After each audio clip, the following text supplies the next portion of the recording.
पंचकुला में TGT English युवाओं ने हरियाणा कर्मचारी चयन आयोग का घेराव किया। दरअसल 1035 पदों पर पिछले 6 साल से भर्ती लटकी हुई है और इसी के विरोध में सैकड़ों टीजीटी इंग्लिश युवाओं ने आयोग और सरकार के खिलाफ नारेबाजी की। उन्होंने कहा कि 2015 में विज्ञप्ति टीजीटी इंग्लिश के 1035 पदों की भर्ती 6 साल से लटकी है और ये सिर्फ और सिर्फ सरकार की दमनकारी नीतियों की वजह से हुई है। परिवार पिछले 6 साल से अंतिम परिणाम की परीक्षा कर रहे हैं। ऐसे में परिवार का चलाना भी अब मुश्किल हो चला है।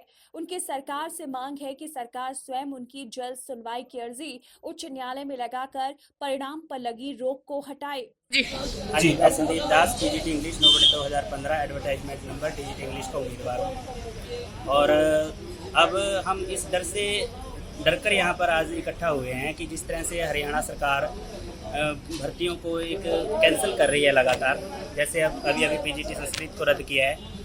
हम 6 साल से पीड़ित हैं और कभी कोर्टों में, कभी जो है यहाँ HSSC में, कभी CM हाउस में धक्के खा रहे हैं इस भर्ती को पूरा कराने के लिए।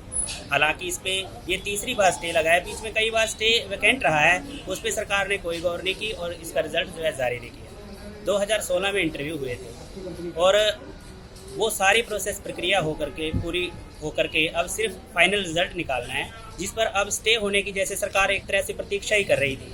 क्योंकि सरकार अगर चाहती तो हाई कोर्ट में अपने वकीलों के माध्यम से या AG, AAG, DAG किसी को भी भेजकर इस स्टे का निपटारा करवा सकती थी। हम फर्स्ट बेंच में जीते हुए हैं और फर्स्ट बेंच का निर्णय हमारे पक्ष में आया हुआ है।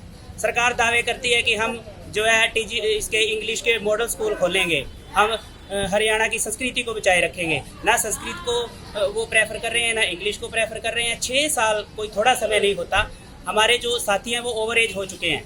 बच्चे कम से कम 10वीं 12वीं क्लास में पढ़ते हैं। हमारे कुछ इस तरह के हमारे साथी हैं, ओवर एज हो चुके हैं। आज अगर इस अवस्था में चेयरमैन भारती या हरियाणा सरकार कोई भी जो अथॉरिटी है इस भर्ती को रद्द कर दे तो आप बताइए हमारा भविष्य कैसा होगा।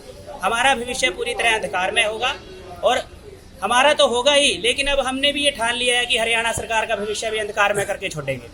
तो अब आगे अभी भी मांग नहीं मानते तो आगे कैसा रहेगा आंदोलन का? आगे हम अनिश्चितकालीन धरना शुरू करेंगे CM सिटी करनाल के अंदर। तो आज सिर्फ आपका HSSC के सामने एक प्रदर्शन है? आज हम HSSC के सामने हमारा प्रदर्शन है और हम चेयरमैन से मीडिया के सामने ये एक बयान लेना चाहते हैं कि वो टीजीटी इंग्लिश को लेकर के क्या रवैया रख रहे हैं। क्या वो इसको गुपचुप तरीके से रद्द करेंगे या फिर इसको अमली जामा पहनाने का काम किया जाएगा, इस भर्ती को पूरा किया जाएगा। और 1035 परिवार जो पीड़ित परिवार हैं, जिसमें ज़्यादातर महिलाएं हैं, जिन महिलाओं का ये कहकर आज तक सरकार दावा करती रही है बेटी बचाओ बेटी पढ़ाओ, लेकिन सरकार ने इसका उल्टा कर दिया है। बेटी को प्रताड़ित करो और बेटी को सड़कों पर घुमाओ, ये आज इनकी है। और मैं तो ये कहना चाहूँगा कि ये सरकार पूरी तरह से युवाओं को कुचलने का काम कर रही है, जिसका खामियाजा इस सरकार को भुगतना पड़ेगा।